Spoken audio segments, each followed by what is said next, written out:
How the improvements are. I mean, carefully observe the sound. If you can observe some changes, let's see if you can observe the changes. I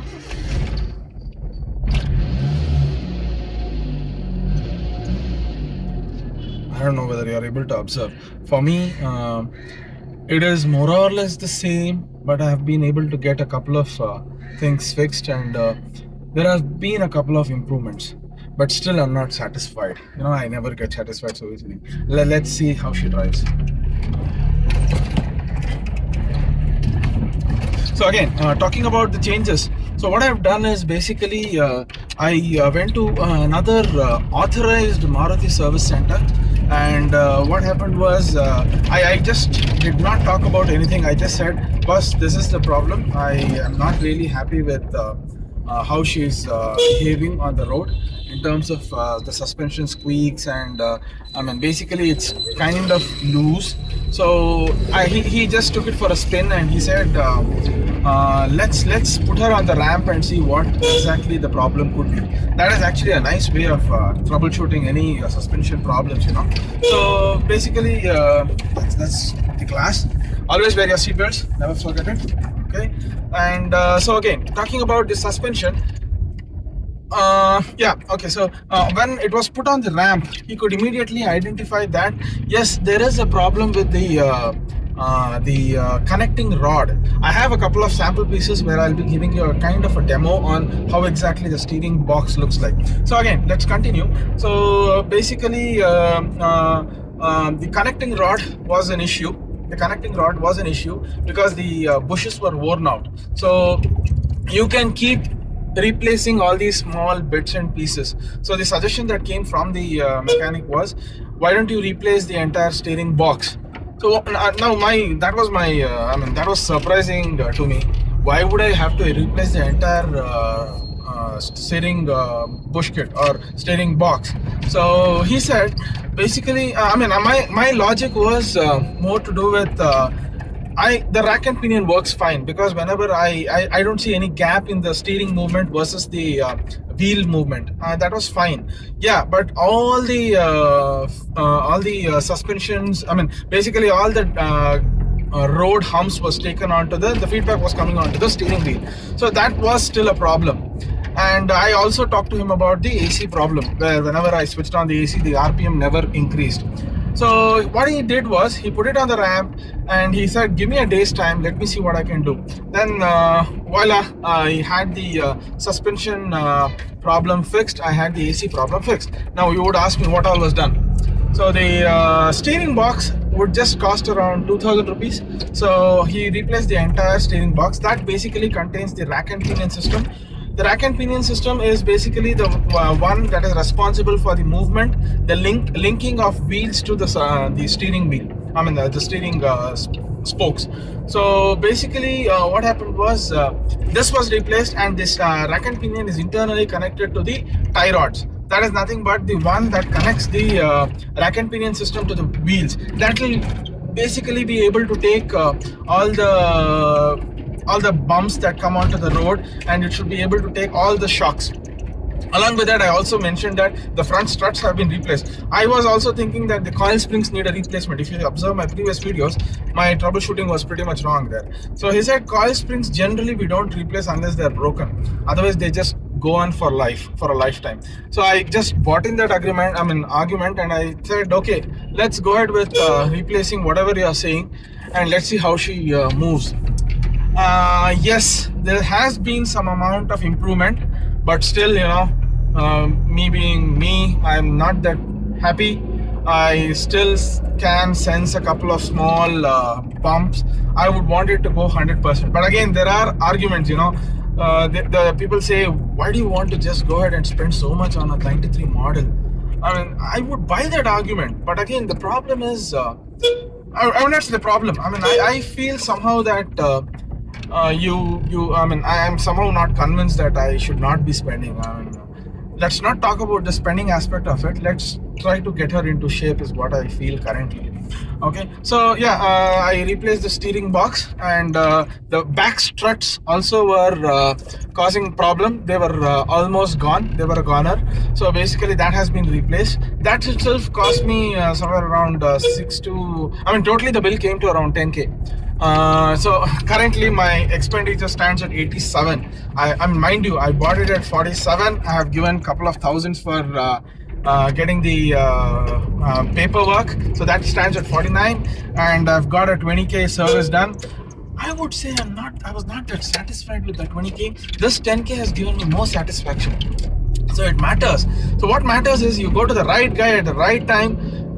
Sometimes for a lesser price you might get good satisfaction. So money is not directly proportional to the satisfaction that you get from a service or a repair. Okay, that again, let's talk on the AC part. So AC was an interesting aspect, I was thinking that okay, let's try it out. This is the blower, okay, and hold on, the AC was rumbling, the AC was trembling, she was shivering. Now let's see whether she shivers. No, I don't see any kind of shiver. She is working fine. Yes, the gas is a bit low. I need to get it topped up. Let's do that. Maybe that is the plan number 3 that I have. I would want to get that fixed as well.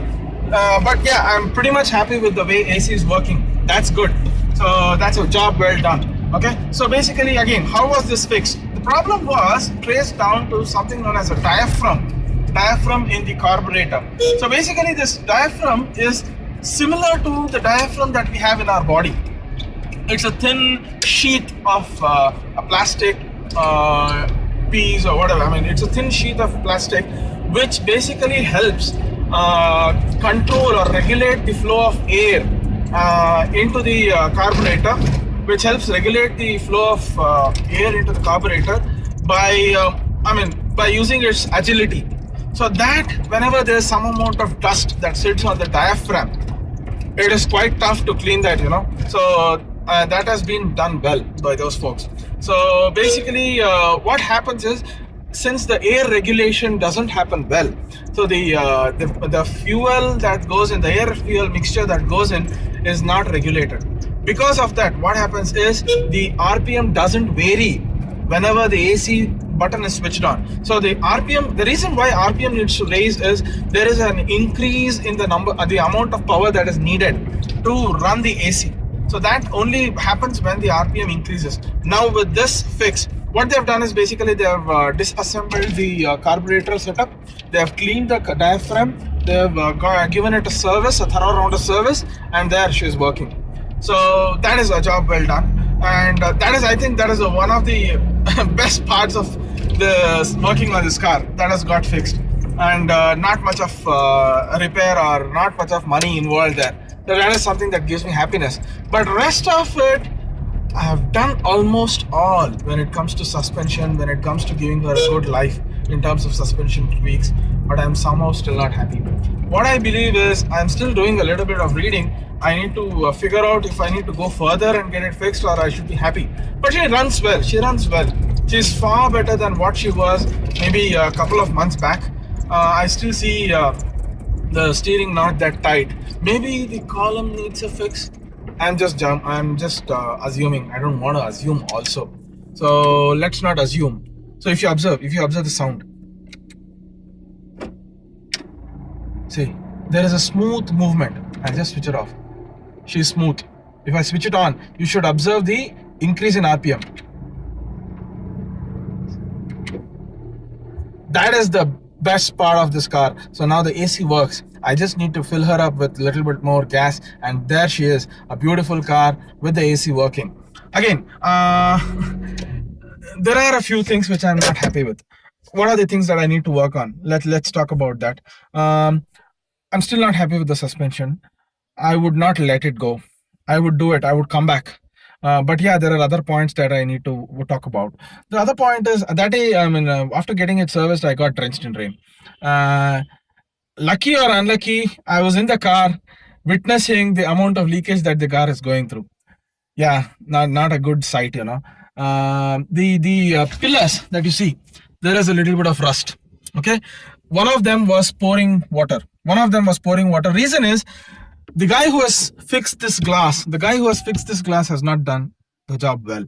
I believe the silicone is gone, and the amount of leakage is coming over there is a little bit high. Then the other problem is, I think the only solution is I need to get this removed. I need to clean it up. I need to remove the rust, make it rust free, then give it a patchwork. And as I did at the back, I need to use the metal sheet work and the epoxy resin method to maybe get her to a good shape. By the way, the back was working perfectly fine. There was not a single drop of water that was coming in. She looks beauty. She looks good. So the back is fixed. The front, I need to fix her. I need to figure out when I can do that. So that is something that I need to do it. I don't want to give it to anyone else, because see, again, the problem is to keep the cost to a minimum. I have already breached what I wanted to do. I don't think I'll make it as a profit-making venture, but still, I would love to go on and on and on. I would love her. I mean, I would love her to be at my place. Let's see how that goes. I'm not really talking about selling her. I'm not really worried about doing it. Yeah, by the way, I've got a lot of comments saying that one feedback for you guys is rust is a cancer. So remember that statement. Do not venture into a car which has a lot of rust. I did that. I am going to somehow get out of it, hopefully. Fingers crossed. But yeah, never buy a car which is having rust. Never buy a car from a place where there is a lot of humidity. Buy a car in Bangalore. That will be good. Never buy a car in maybe Mangalore or Chennai. I mean, I'm not saying that it's not right place to buy, but yeah, have a thorough check of the car done before you even venture into that car. That is where it gets tricky, you know. The buying a used car gets tricky, because you might find a good car, an excellent car for an excellent price. Excellent, when I say excellent, it could be higher price. But when you are at a tight budget, that is where it gets tricky. Getting a good car at a budget price, I don't know. I mean, it all depends on your luck. So currently my luck is not running that fine, but I'll never give up. Never give up. Okay. Whatever car you have, always try to work on it. Yeah, that being said, okay, the other things that I need to work on is the front windshield. I need to work on. I'm still not happy with the suspension. Let's see what we can do about it. And there's a small hole that is there sitting beneath this dashboard. Okay, so that is below the windshield cowl. That I will not be able to fix it. Reason is it is beyond my reach. For that, we'll have to remove the dashboard and remove the windshield cowl, and I might have to take a professional help for that. Let's see. I would want to do that next. Post that again. Okay. I would want to work on the body work and then concentrate on the suspension. Yes, and the other thing is, now I feel that I need some music here. I would want to go in for the best. The most budget-based approach. I would want to take the basic model which has an FM, USB, and aux, and get the wires connected to the speakers and get them fixed, and seats also. This door pad, this is giving me nightmares. You know, I'm not able to fix it. Okay. The other part of it was, if you had observed in my previous the visor was a goner. There was no life in it, and when I tried to remove it, it had a lot of rust in it. I just told this guy whom I went to last time, say, I didn't say anything. Boss, just replace this for me. He did it. I mean, I actually inquired with a couple of guys. They said, there's a lot of rust. I need to heat this. I need to do that. I need to do that. That is all. I don't know. I mean, people make up stories, I believe. This guy did not say anything and he got it fixed. So it's always good to inquire a couple of guys, approach couple of guys before you go in for a big job. It is same, you know, when you give your body to someone else for a repair. I mean, maybe it's a layman term, but when you're getting diagnosed for something, so better take a second advice. That is what the same holds good for a car as well. If you like your car, you would always do that. Okay, let's talk about the interesting part now. I have the parts that I have replaced. I would want to explain that in detail as to what they do and how they work, so that it becomes a kind of a knowledge sharing session. Let's stop this video here. We'll jump onto that in the next video and we'll see how the parts work.